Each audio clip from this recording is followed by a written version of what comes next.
What is up, beloved? It is Sean here with another video. Woo! I don't got the Bible. It is a Sunday. It's the 25th, October 25th. And I'm making this video because it's good video. Very, very good video. Today marks 1 year, dog. 1 year, doggy dog. 1 year. 1 year off of drugs. And that's awesome. Because. So, because because it's awesome. It's awesome because what? Okay.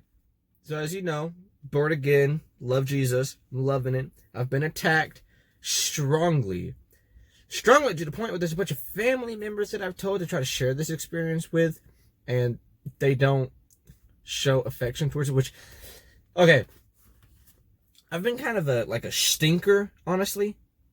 Stinker because, you know, people would share like, yeah, 10 years off of drugs, blah, blah, blah, blah, 1 year off of drugs.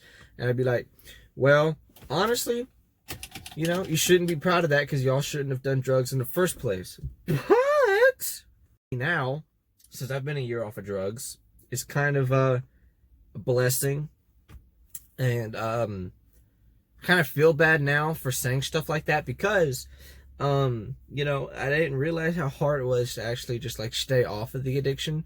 So now that I've actually been off of the addiction, it's been, with it being a year, like having them random urges. Like when I was in Kansas, I had an urge to do cocaine again, and it was like a very hard battle that ended up making me depressed, and angry, because I was like having to fight and tell myself, no, bad, Sean, don't do that. Now, since I'm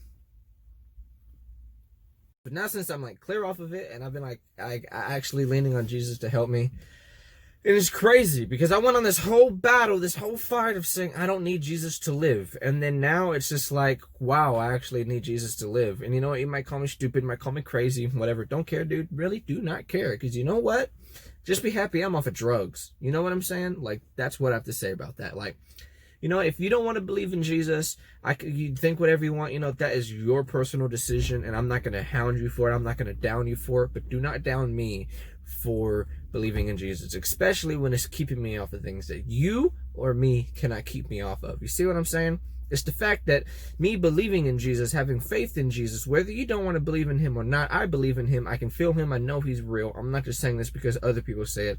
For once in my life, I can actually say I believe in something and I want to stand by that thing until I die. I don't care if that thing kills me. Because you and me, whoever watches this video, cannot do anything in your power to get me off of drugs. Nothing, okay? And I know that because of how much I was pushing everything aside just to get drugs. I was throwing away everything just to have drugs. The job I was fighting for, I was losing it just because I wanted drugs. My family lost because I did drugs, okay?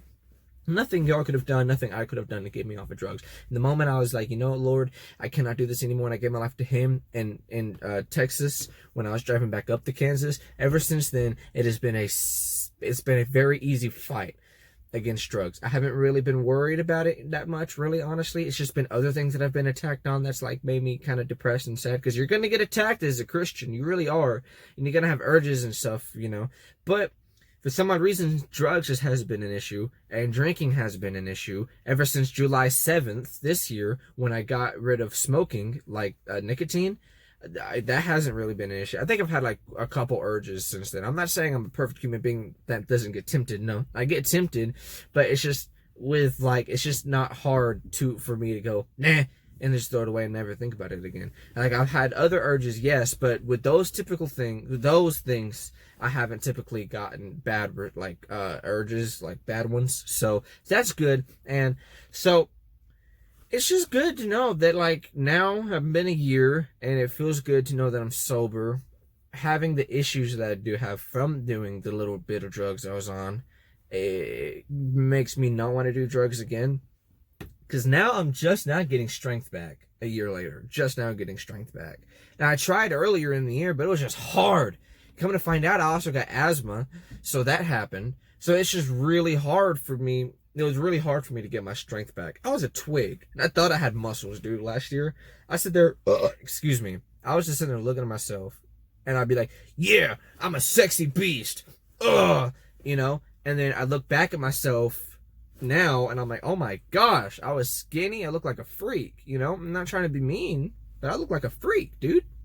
Really another reason why I don't do the job that I do, because I feel convicted about it. Like, it's just, I'm just too weak. I'm too weak-minded just to go out there. I put myself on the spot. I get way away from the Lord, and this thing's slowly sliding down. Anyway, if you watch this video all the way to the end, thank you, because this is a testimonial, in a way, you know? I've been introduced to so many things this year, too, that's helped me get off of drugs. Like, I didn't know Raise was a thing, honestly, and that just happened randomly. I wanted a way of escape, and Raise came, and that's, like, being an insider has been really fun. I'm with a bunch of nice people, being an insider for that. Young Living oils, I still want to do that. That's helped me, especially the oil called 3 Wise Men, dude. I forgot what the 3 was in there, but it helps with my hyperactivity, so that's nice. And then, you know, so I've actually been off of sodas. Here recently, I've drank more sodas because I haven't had as much Raise due to job losses and stuff like that. But even through this really rough year of being attacked, and like, I've had the really strong urge just to go back to shutdowns. Really strong urge just to go back and to start making that much money and to start getting all that stuff that I thought I wanted. But you know, my wife needs me, my kids need me. I've grown a bond with them, and this is physical reasons why I've said no. But I'm also afraid of dying. I have like a really strong urge that I'm gonna die if I go back. Like, if I go back, I'm just gonna die. And I don't know if that's just fear, whatever it is. I don't know if it's a warning. I don't feel condemned when I feel that way. It just feels like a conviction. Like, it's a wrong thing to do, don't do it. And I feel at peace when I decide not to do it. And that's how I just go about it. And I haven't really done any construction work since I've been back either. I've kind of just stayed away from construction life. Just stayed away from it. Not saying construction life is bad. I've just been I worked at a restaurant, I lost that job. Then I worked at another job and lost that. Anyway, yeah. So I've been losing stuff. And I've been losing stuff not because I'm lazy, but because there's other issues that goes on, and I decided to stay home and help those physical issues because my wife's physically down right now. And yeah, I need to work to make money, and I want to keep a job. Yes, I understand that. I know I need to keep a job. I understand all of that, you know, but when it comes down to living a life of Christ, you know, I can live without making a paycheck. I can find another way to make money. I always can. You can always find a way to make money legally. I'm talking legally here. You can always find a way to make money without it being illegal. But when it comes down to making money or helping my wife and make sure she needs everything she needs, I'm going to pick my wife. Because mainly last year, I was making a bunch of money and was completely ignoring my wife. Now it's making little to no money, and I'm focusing on my wife. Like, not to where it's contrary to God, but like, I want us to be one. You know what I'm saying? I want us to truly be one. And how can I go to work and be physically okay if I know she's at home barely able to move because she's sick and she's down? Then I feel like we're not one. We're two separate people at that point, because now she's not able to be herself, you know? And really, I need her to get back to normal health. You know, if her health will allow that. It's not her fault that she's down, but I need her to get back up so I can stay home. Because I feel that. I feel that truly. Not that I don't need to work. Like, I want to start a farm. I want to work. I do. I love working. But I feel like I need to be home with the kids, and she needs to go do her phlebotomy stuff and her doctor stuff, because she honestly feels called to do that. I've been called to be a preacher. I know that's what I'm called to be. And so that's what I want to work on, you know? But I'm going way off of track here. 1 year off of drugs. 1 year off of drugs. It's amazing. A lot of stuff has went down in this past year. Family kind of disowning me. And you know what? Cool. I don't care. I don't care if I lose every single person in my family, dude. I really don't. My main goal is to get to heaven saying I stayed off of drugs because of Jesus. That's all I want to say. Okay? You know what? And if the Lord calls me to do something else, like standing in front of a crowd and save people, then that's what I'm going to do. For the simple reason that I'm off of drugs. For the simple reason, and I can add a bunch of other reasons to why I'm going to stay with Jesus as much as I can. You know, like, yeah, he died on the cross, he gave me this, he gave me that, he gave me this, he gave me that. But for the simple reason that I cried to him and was like, I can't handle this drug situation, and then I haven't had to handle it. It's just been gone. For that simple reason, I'm grateful that much for it. Just to sit here and make this stupid long video. It's not stupid, but it's stupidly long. I don't like making long videos. But just to sit here and make this video and go, I'm free. That chain's broken. The chain of Satanism is broken.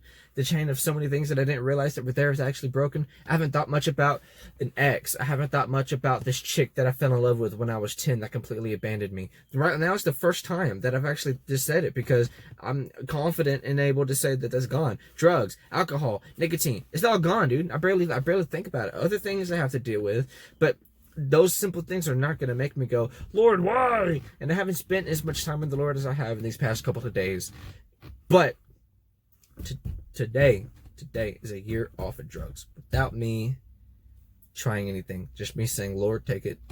It's because of the Lord I'm alive. It's because of the Lord I got my wife and her family. It's because the Lord, I thank him for my family. Even if they do disown me, I thank him, because it gives me a reason to sit here and go, yep, they're disowning me. They didn't disown me when I was on drugs, but now they want to disown me. They didn't question my mental capacity. They didn't question my mental state at all when I was on drugs. But the moment I say I'm going to believe in Jesus and get off of drugs, then they question my mental state. That makes me feel like there's something going on with this Jesus stuff, especially when you actually feel them and speak in tongues for the first time, dude. Now, speaking in tongues don't get you into heaven, just like baptism doesn't get you into heaven. But speaking in tongues is a real thing. I believe that, and I stand by that. I also believe you got to get baptized. That doesn't send you into heaven. I just feel like, as a Christian, that's something you should do. Read the Bible. We can talk about that later. This has already been a really long video, and I apologize. I just want to say thank the Lord. Testimony time. I keep going off a track, but I got to start making these Beloved Are We videos, because I got to start in this stuff somewhere, and just by making videos, I don't get paid for this. I don't get paid to get behind a camera, I don't yet. I know people do, but I don't yet. I don't get paid for my other YouTube channel. I don't get paid for none of it, and I know one day I might. But I still make these videos when I ain't got no money, when I ain't got no time, when I ain't got no help. I just get behind a camera and I just go at it, dude. Because you know what? I believe that one day, just how Jesus saved me, just how Jesus took my life and saved me from so many things, I feel like he can take this no money situation and turn it around. And I might not be a millionaire. Dude, I went the life of making money. I went the life of being poor. I don't care either way. I'd be fine if God blesses me with some land and gives me a farm. I'd milk that cow, honestly, and make that bacon.